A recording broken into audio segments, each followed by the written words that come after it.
Hey everybody. We're gonna get started here in a couple of minutes as this goes live. Awesome. All right, so it's a little chilly in my office today. All right. Hope you're having a fabulous day. This is Anna Sabramowitz, your interactive storytelling coach.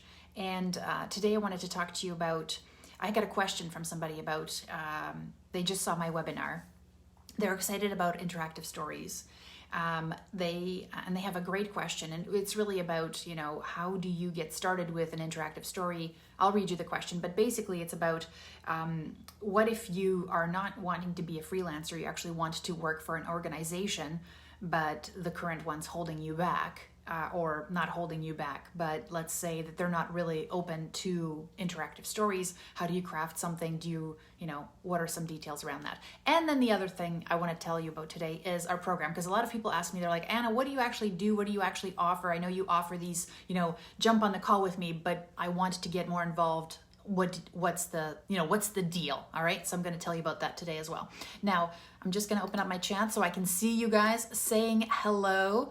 Now, if you are a fan of interactive stories, I have a ton of posts out there that are like basically an epic collection of awesome interactive stories that are public, that inspire me. More will be coming very soon, as two of my students are actually launching ones that are actually public, because we've been doing interactive stories since March last year, but most of them have been for inside organizations. So it's not something that you can just be like, here you go, this is our inside training, which sucks, of course, but now we've got two that are coming live in the next month or so. So I'll be excited to share those with you. And if you guys are excited, you better put #excited in the comments as well. All right. Okay. So let me read you this question that came through. So I'm going to call this person, what is their name? Their name is going to be the first person that says hi in the comments. I like doing that. I like making the protagonists of my stories usually the first person who says hi. Anyways, and if you're watching this in a replay, you better say hi too, because I actually read all of your comments and questions. So it's totally awesome if you do that as well. So the question is, Dear Anna, I checked out your webinar and I want to do interactive stories, but my work isn't receptive. And I don't have a client to do this. And I'm not looking to become a freelancer. I want to use this to land another corporate job. Do I just rework an old project? That's a really solid question, I think, because guess what? I've seen this done, right? Where people are like, oh, well, I already did this project, so I could just kind of turn it into scenarios now, or I could turn it into an interactive story by sprinkling in some characters. And no, don't do this, all right? I'm just gonna call this character Monica. Monica, don't do this. And the reason I'm saying this is because one of the things with an interactive story, and this is how the approach is different, is a lot of us do this. We'll begin a project, we'll have a subject matter expert give us a ton of content, we sift through that content, we try and make it interesting, and we're like, oh, this sounds like it could be a good scenario, why don't we talk to somebody and come up with some questions that are good? Or we talk to somebody and say, hey, what are some questions that they might be asking themselves about this content? Can we pose some questions that are, what if in the future this was you, what would you do, la la la la la, right? But the thing that's wrong is you're going content first, right? That's content first design. And if all your projects have been like that, it's like, you guys, it's like getting blood from a stone. It's not going to happen. You're going to create something that is fake and sucks, and it's going to, in fact, probably turn you off of interactive storytelling because you're like, why is this so hard and painful? And trust me, I've been there where, because, I don't know if you guys are fans of Kathy Moore, right? I'm a huge Kathy Moore fan. So scenarios, I've been on this scenario train for forever, right? And what I realized is that what I used to do is I would get a bunch of content and kind of the key topics. And what I would do is I would actually make up a scenario that would help somebody learn that content. And that's That's not what Kathy Moore advocates, but I really wanted to fit scenarios in, even if we didn't get a chance to do the proper analysis and actually do scenario-driven based learning, right? And so what I would do is I would make up a scenario for each one of those content ideas. And I bet you after like the fifth one, people would be like, really? Really, I need this little blurb is so important that I need to make a decision around it, or it would feel fake because it's not true, right? So you're like, okay, Anna, you talked enough about theory. Can you tell me practically, how do I start on an interactive story? How do I craft a piece that says something about the future work I want to do and the creativity that I can bring to the table that I haven't been able to express up until now because I've been converting PowerPoints, or I've been taking content and making it sexy online, but really not actually seeing any kind of, behavior change in people, or I haven't actually even got an email from anybody saying that actually was useful and it changed my life. Have you ever gotten an email like that? I have. After Broken Coworker, I launched it, which is my interactive story. People who didn't even need to checked it out, and they were like, I went through it like multiple times because I've dealt with that situation and it actually helped me. And that to me is enough. They don't need to be a client of mine. They just need to be helped by my interactive story. Now that is dope, right? That's what you want. So I was talking to somebody today who is a huge fan of interactive stories, and they're going to join us in our next intake. But I'm thinking this person has access, the training that they produce, 11,000 people. Now think about that multiplier effect. Imagine if you could positively impact 11,000 people. That's just a small drop. And then those people go home, have better days, have more successful lives, and they impact the people in their family and their community, right? Huge. We are in such a huge opportunity area. The scariest thing is that we're producing these things that I just are hitting a wall, right? And you're like, I'm wasting that opportunity because I really could be making a difference in the world. It's crazy. It's crazy. So I thought I'd have a little bit of more fun in this session because I'm thinking we just, we need a bit more fun in our lives, especially right now. All right. So here's what I'm suggesting for you, Monica. When you're doing your interactive story and you want to put together your portfolio piece, there's something super important. Hey, there's Elena. Let's talk. My case study is going to be Elena. Okay. All right. So here's what I'm doing. So I'm thinking, one of the things you want to do is, I always say this, if you don't have a client right now that you're solving a problem for, then don't create things that are just screenshots and then put those screenshots up and expect your, whoever you're going to show this to make up their own ideas about what you did, the decisions that you made, why you did them, right? I was talking to somebody yesterday and they were like, what do you think about that? What do you think about, I see all these project, portfolios and they have just like sexy screenshots. And I'm like, yeah, that's cool if you're just a straight up designer and you want somebody to look at your designs. But even then, a good designer will show you their process because one of the things that's interesting is to see why somebody made those design decisions. And that's the same exact thing with your portfolio. So I say you don't need many things. You just need one excellent piece, and then you need to take whoever's coming in and walk them through your process, introduce them to your thinking, introduce them to how you make those decisions. And it's funny because it will not, like, imagine if you might be thinking, yeah, but I'm giving away the secret sauce. No, you're not. The people who want to work with you and who you're going to craft interactive stories for, they don't care about your secret sauce, as far as they're not going to be like, oh, now I can go back after reading this blog post and I'm going to go back and, build my own interactive story. It's not going to happen. The people who are wanting interactive stories as far as your clients, they're probably directors. They're probably, they're leading divisions in an organization and they have problems to solve. It's not like when somebody asks you to build a website for them and they see that there's code there, they're going to be like, oh, that's cool, I already know all the code, I'm just going to go build my own thing. No, you bring expertise, you bring knowledge, you bring experience, all those things, you bring them in, right? So don't worry about revealing your process.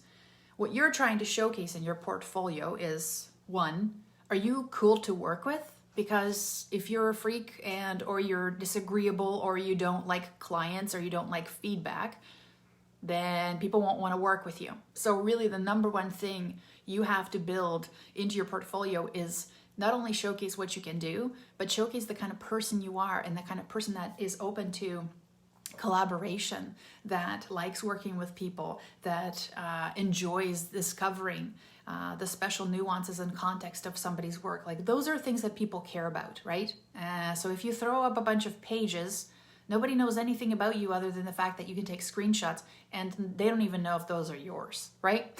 So you have to, think of it as a journey. So that was a different rant that had to do with, once you have your interactive piece, what do you actually do with it if you do want to do a write-up? Because not everybody gets a chance to actually showcase their interactive piece, especially if it's behind a wall. You'll have, just maybe screenshots to share or the strategy. So that's one piece. Now, if you are able to share your interactive story, that's fantastic.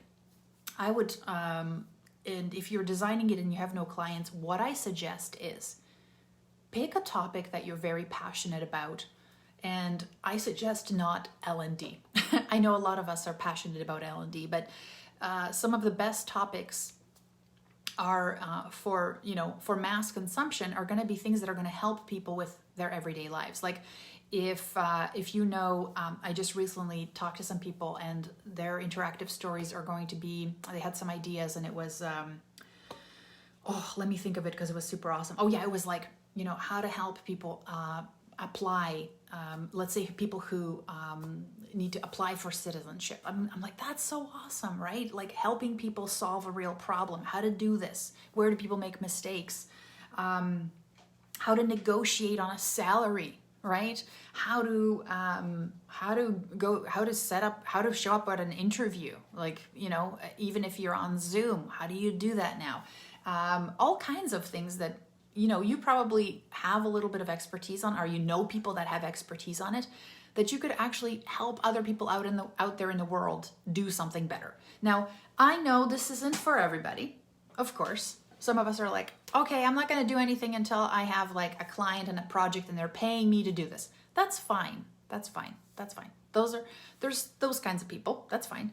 But there's some of us who actually don't have that, like this person, I guess they don't want to be a freelancer. What they want to do is they just want to be able to do creative work, and they want this work to represent the kind of work they want to do in the future. And therefore what they're doing is they're putting this piece together in order to showcase what they want to do. Now, what's cool is when you do that, you own that piece. No client owns that piece. You own it. It's your own creative work. It's your own Picasso. And you can be as creative, as fun, as whimsy, as whatever you want, provocative, outrageous, as you want, which is awesome. And I got to tell you, some of the pieces that you'll see that are coming out and some of the pieces that are happening in our community, the ones where some of the most fun is happening, the most creativity, are when people are building it to simply just showcase how creative they can be. And they're putting their passion and everything into it. So, that it's pretty cool. It's pretty cool. Now, let me tell you about the program that we're running, because everybody's like, I don't know what this is, Anna. You're telling me to jump on a phone call, but what do you actually do, right? So I'll clarify that here for y'all. All right. So about a decade ago, I was freelancing, right? Still run my own little agency. But anyways, but what happened is I was struggling with the fact that I had this epic deck of samples for people as far as, what I could do for them. And it was all these like toys. It was all these toys, basically. Screenshots of toys I could do an articulate storyline. All sexy, all beautiful. And I would send this off to my prospective clients who are looking for e-learning. I'd say, okay, here you go, pick from the a la carte menu that I have. And when I would get the response back, I would almost be like nauseous, because I didn't know what kind of monster those people would come back with. They were like, we want a little dab of this, we want a little dab of this. There would be just all these things would be smushed together because they wanted the most engaging, entertaining thing. And then they'd be like, well, what about this? One more thing. And so what happened is with every single project that I did, as creative as Ryan and I got, because Ryan's my partner, he's the Articulate Guru winner there. What happened is every time we had a new project and we came up with one more way of showing content, we'd add that to the stack, right? So it would just grow. It was crazy. So I thought, the thing is, and I talked about this in the beginning, when you start with content, right? One of the things that's terrifying is that you're like, you quickly run out of steam because you're like, how can I make this more exciting? Like you're constantly, can I be more innovative? Can I look at stuff that's, that's going to show it in a cool new way? Can things fly in this way or this way? And can they reveal that like it's endless, right? It's endless. And then you're like, is this really helping people learn? So I struggled with that for a long time. Now, if you want to learn about, interactive storytelling and the kind of like the origin story, go to elearningsecrets.com. You'll be able to actually, it's an on-demand webinar. But the other thing I want to say is you'll also get on a list, which, is my email list. And then I have a live event coming up live online in August. So you'll be notified first about that, which is also obviously on interactive storytelling. But what happened is Ryan and I decided that we were coaching one-on-one for a while, and then we decided to let people in on group coaching. And now what we do is we basically coach you, and we run sessions on Mondays and Fridays together with our group on things that we think are cool, projects that we've worked on that we think they should model, and also, looking at student projects, because one of the things that I want to always reinforce in our community is you got to do this stuff to actually be able to talk about it. You got to do this stuff to actually be able to tell clients that you can deliver this product. If you've never done a product like this and then you get you want to do it, but you've never actually done it, I don't think your product will be as good as unless you actually have somebody coaching you along to help you with that. Because the part of our community that's I think really cool is you have the coaching, which is great because I provide the emotional support and also the technical advice as far as the crafting of your story. But Ryan's there to also provide you feedback on the user experience and the interactivity and how to make it work in Articulate Storyline. But the cool part, I think the best part of it is the community, because we have people who are crafting stories, but now they've crafted stories in their context, and now they can go back to other people's projects and say, oh, yeah, okay, see that's not cool, that's not working, or I'm not really getting the flow's not right, or the emotion's not right. And what I think is the best part is that you can't get that from an end user. Like when you release your interactive story, you won't know. They'll be like, oh yeah, it was great. But you won't actually get the real feedback about what it takes to craft something that's meaningful. And they won't tell you the real, saying, this falls flat for me. I'm not emotionally engaged. And if the people in our community are telling you that means you got to rework it, because when it hits the real world, that's the final test, right? And you don't get a second chance to make a first impression. So we run the coaching. We have frameworks and systems for you that you use because our goal is for you not to be overwhelmed with the technology or how to make an interactive story work, because it's not that complicated, right? It really isn't once you have the framework. The goal is for you to just add your context and your storytelling. So that's what we focus on.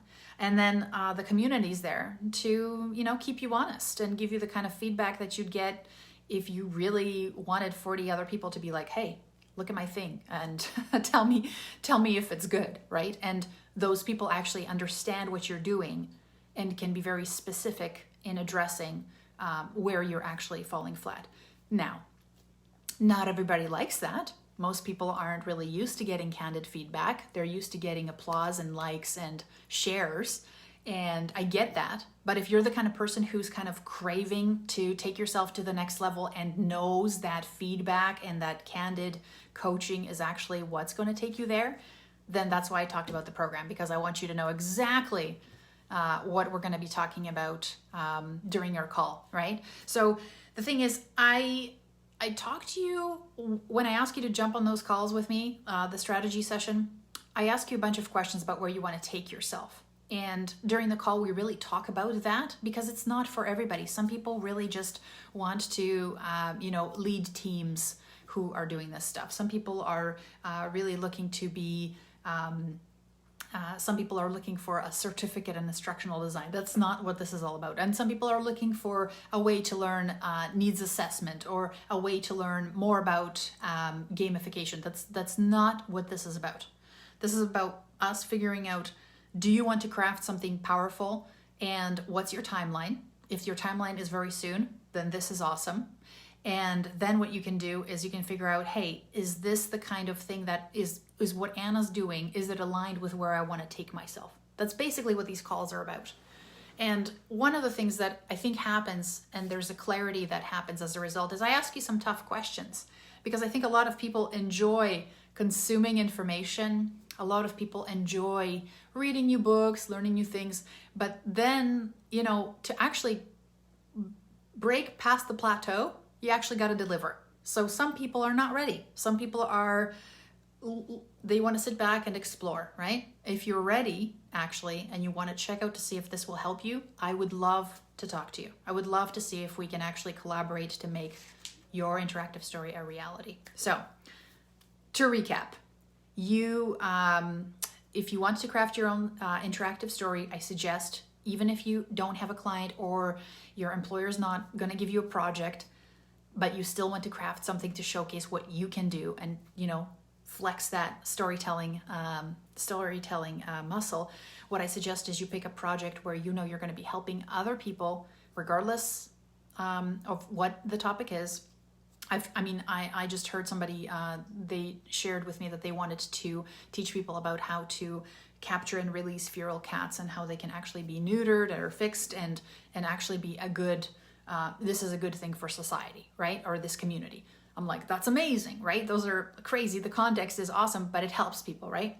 So pick something that will solve a problem. Pick a project that you are going to be passionate about, because especially if you're working on your own time, do it. The other thing is, when you're writing those projects up, don't write it for your peers. Don't write it for your teacher. Write it for somebody who's coming in who wants to solve a problem.